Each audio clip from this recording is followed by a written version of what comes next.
اسلام میں حسن اخلاق پہ بہت زور دیا گیا، لیکن المیہ یہ ہے کہ ہمارے ہاں اسی پہ توجہ نہیں دی جاتی۔ ایک مسلمان کا حسن اخلاق کس طرح کا ہونا چاہیے؟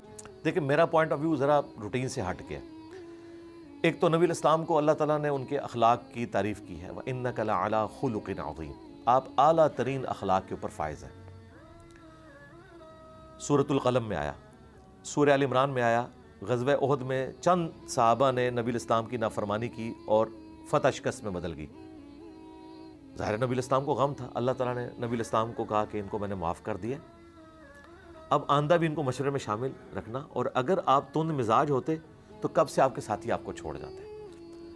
نبی الاسلام اپنے ساتھیوں کے ساتھ بھی نرم مزاج تھے، لیکن سب سے بڑھ کر جس کی کمی ہے، جو میں اشارہ کرنا چاہتا ہوں، میں نے اپنی زندگی میں جتنے خوش اخلاق لوگ ہیں جن کی لوگ تعریف کرتے ہیں، گھر میں داخل ہوتے ہیں بیویاں کانپتی ہیں، بچے کانپتے ہیں کہ اب یہ فرعون آ گیا گھر میں، یہ کوئی اخلاق نہیں ہے۔ لوگوں کو خوش کرنے کے لیے ان کو لعنت ایسے اخلاق کے اوپر، یہ اخلاق نہیں ہے، منافقت ہے۔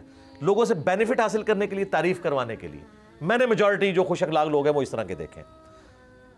اسی لیے نبی اسلام نے فرمایا تم میں سب سے بہتر وہ ہے جو اپنے گھر والوں کے لیے بہتر ہے۔ پہلے نمبر پہ گھر والوں کے لیے، باہر والوں کے لیے بھی اخلاق کو۔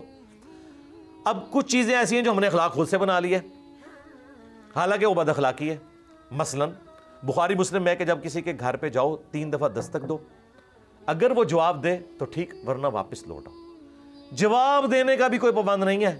یہاں کہتے ہیں میں نے بیل دی تو مجھے یہ کیوں نہیں بتایا کہ گھر نہیں ہے وہ؟ اسلام کہتا ہے نہیں، آپ کو یہ بھی بتانے کا پابند نہیں، آپ نے دستک دی، اس کی مرضی کہ وہ یہ بھی بتائے یا نہ بتائے۔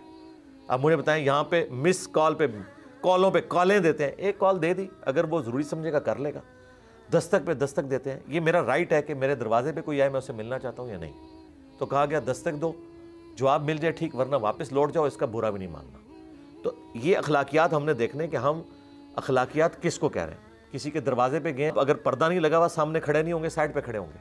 بخاری مسلم میں آتا ہے نبی الاسلام نے ایک صحابی کو دیکھا تو وہ یوں جھانک رہے تھے، آپ نے فرمایا پہلے دیکھ لیتا تو یہ جو میں نے کھجلی کرنے والی اپنے ہاتھ میں ایک سلائی پکڑی ہے نا، تیری آنکھوں میں گھسا دیتا کہ تو گھر میں جھانک رہا ہے۔ نبی الاسلام نے کہا اگر اس طرح کسی کی کوئی آنکھ پھوڑ دینا، کوئی اگر کسی کے گھر میں دیکھ رہا ہو تو اس کے اوپر آنکھ کے بدلے آنکھ نہیں ہوگی، ٹھیک ہے۔ اب یہ بھی ایک اخلاقیات ہے، ہم لوگ اسے سمجھتے ہیں کہ بد اخلاقی ہے۔ اچھے طریقے سے بولنا اور کسی کا خیال رکھنا، یہ ساری کی ساری چیزیں اخلاقیات میں آتی ہیں۔ روچ نہ ہو، الفاظ آپ کنٹرول استعمال کریں، اور پھر ظاہر ہے کہ کچھ ممبر کے تقاضے ہوتے ہیں، کچھ پرسنل ڈسکشن میں ہوتے ہیں۔ اب شاید افریدی صاحب جب میدان میں ہوتے ہیں تو اونچی آواز سے اپیل کرتے ہیں، لیکن جب گھر میں ہوں گے تو بیوی سے اتنی آواز میں تو چائے نہیں مانگیں گے، ورنہ تو قیامت تک انتظار کریں گے۔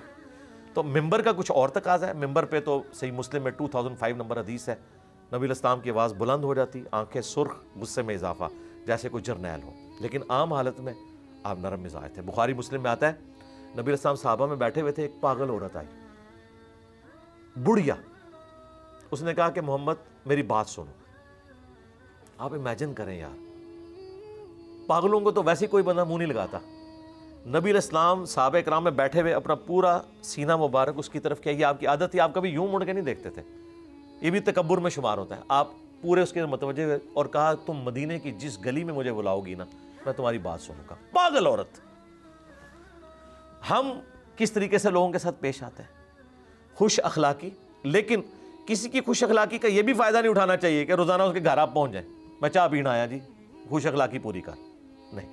ہر بندے کی پرائیویٹ لائف ہے، تو اس میں بیلنس کرنے کی ضرورت ہے، ان چیزوں کا خیال رکھا ہے۔ اچھا، آپ نے پرائیویٹ لائف کا ذکر کیا، تو ہمارے ہاں کچھ علماء کرام جو ہیں خاص طور پہ میاں بیوی کے تعلقات کو لے کے بہت یہ پرائیویسی کے قائل ہیں، اور یہ کہا جاتا ہے کہ جی بیوی کے یہ حقوق ہیں، اس پہ یہ فرض نہیں ہے کہ وہ آپ کے ماں باپ کی خدمت کرے، اس کو کھانا پکا کے دے، اور یہ معاملات واقعی اسلام میں بیوی کے کیا حقوق ہیں اور ماں باپ کے کیا حقوق؟ پہلے تو بیوی کے حقوق پتہ ہونے چاہیے، ماں باپ تو بعد میں آئیں گے نا۔ اس کی وجہ یہ ہے کہ بیوی جب آ گئی تو اب بس بیوی ہے، ماں باپ تو پہلے ہی موجود ہیں، ان کے حقوق تو آپ نے پورے کرنے ہیں۔ جو نئی چیز آپ کے سامنے آئی ہے اس کے بارے میں پہلے سمجھیں۔ دیکھیں قرآن حکیم میں آیا کہ بیوی کی رہائش، نان و نفقہ جسے کہا جاتا ہے، کھانا پینا، کپڑے، یہ خاوند کے ذمہ ہے، حق مہر بھی خاوند نے دینا ہے۔ سورۃ النساء میں ہے کہ اگر سونے کا ڈھیر بھی حق مہر دیا ہے اور کل کو طلاق ہوگی واپس نہیں لینا، یہ تو حقوق ہو گئے۔ بخاری مسلم میں ہے کہ بیوی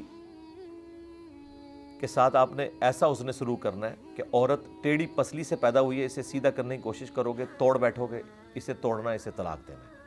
صحیح مسلم میں حدیث ہے کوئی بھی اپنی بیوی سے بغض نہ رکھے۔ بخاری مسلم میں حدیث ہے میں اپنی وفات کے بعد سب سے بڑا فتنہ تمہارے لیے تمہاری عورتیں چھوڑ کر جا رہا ہوں۔ فتنہ سے مراد یہ پنجابی والا نہیں، عربی والا، آزمائش۔ ان کے ذریعے تمہیں جانچا جائے گا کہ تم نے ان کے بخاری مسلم میں اگر کوئی بیوی بچوں کو کھانا بھی کھلاتا ہے یہ بھی اللہ کے حضور صدقہ لکھا جاتا ہے۔ یہ کافی سارے حقوق ہیں۔ ماں باپ کے حق کے بارے میں تو کوئی دوسری رائے نہیں ہے۔ قرآن حکیم میں 5 مقامات پہ اللہ تعالیٰ نے سورۃ البقرہ میں، سورۃ الانعام کے اندر، سورہ لقمان کے اندر، باقی صورتوں میں، سورہ بنی اسرائیل کے اندر توحید کے بعد دوسرا حق بتایا ماں باپ کا، ان کے ساتھ اس نے سلوک کرنا۔ لیکن اپنے ماں باپ کا، بیوی جو اس نے سلوک آپ کے ماں باپ کے ساتھ کرے گی، قرآن میں بیوی کو یہ حکم نہیں آیا کہ آپ کے ماں باپ کے ساتھ، اس کے لیے اس کے اپنے ماں باپ ہیں۔ لوگ کہتے ہیں نہیں میرے ماں باپ کی بیوی کتنی خدمت کرے گی، میں کہتا ہوں جتنی آپ بیوی کے ماں باپ کی کریں گے۔ لوزامو، ٹھیک ہے، وہ بھی تو ماں باپ ہے نا، ہاں، اس کی جنت تو اس کی ماں کے قدموں کے نیچے ہے نا، ٹھیک ہے۔ آپ کی ذمہ داری ہے بیوی کا خیال رکھتے ہوئے، اگر ماں باپ کے حقوق کو آپ نے پاؤں کے نیچے روندا تو سیدھے جہنم میں جائیں گے، سیدھی سی بات ہے۔ سنن نسائی میں حدیث ہے جنت تیری ماں کے قدموں کے پاس ہے۔ جامع ترمذی میں حدیث ہے تیرا باپ جنت کا دروازہ ہے، اب تیری مرضی ہے کہ اس چوکٹ کو مضبوط کر یا ضائع کر دے۔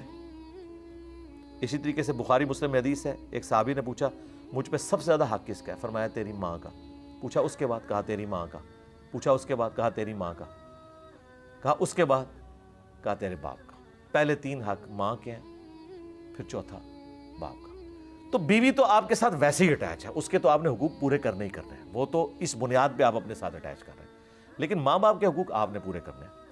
اب ظاہر ہے کمبائنڈ فیملی سسٹم میں یہ تو ممکن نہیں ہے کہ ایک شخص پورا دن مزدوری کر رہا ہے اور وہ اپنے ماں باپ کی پیرلل میں خدمت کرے۔ ظاہر ہے بیوی سے ریکویسٹ کرے گا کہ بھائی گیون سرکمسٹانسز میں تم ان کے ساتھ حسن سلوک کرو، میں بھی تمہارے ساتھ حسن سلوک بڑھ کے کروں گا، اور بیوی بھی یہ سمجھے کہ میں ان کے ساتھ حسن سلوک کروں تو مجھے اس کا ثواب ملے گا۔ لیکن بیوی کا یہ رائٹ ہے، اگر وہ الگ گھر مانگنا چاہے تو لے سکتی ہے۔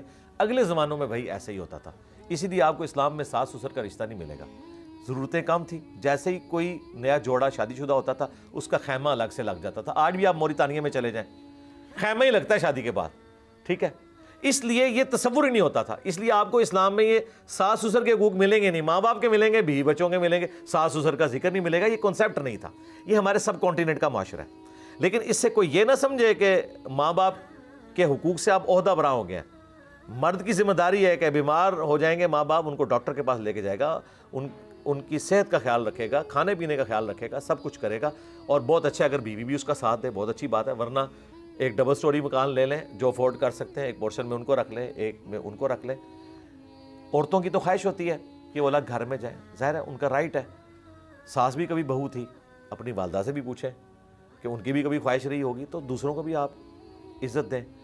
آپ ان ساس سسر سے پوچھیں، یہ جو اپنی بہو کی خصوصیات بتا رہے ہوتے ہیں نا، اپنی بیٹی کو ویسی بہو نہیں بننے دیں گے کہ وہ اپنے خامن، ادھر تو کہتے ہیں ظلم کر دینے میری بچی ہوتے، ٹھیک ہے۔ یہ دونوں طرف سے زیادتی ہو رہی ہے۔ ان شارٹ یہ ہے کہ اسلام میں تو ساس سسر کا رشتہ نہیں ہے، ماں باپ کا رشتہ ہے، اور وہ کوئی ختم نہیں کر سکتا، اور مرد کے ماں باپ ہیں، وہ ان کو پورا کرے۔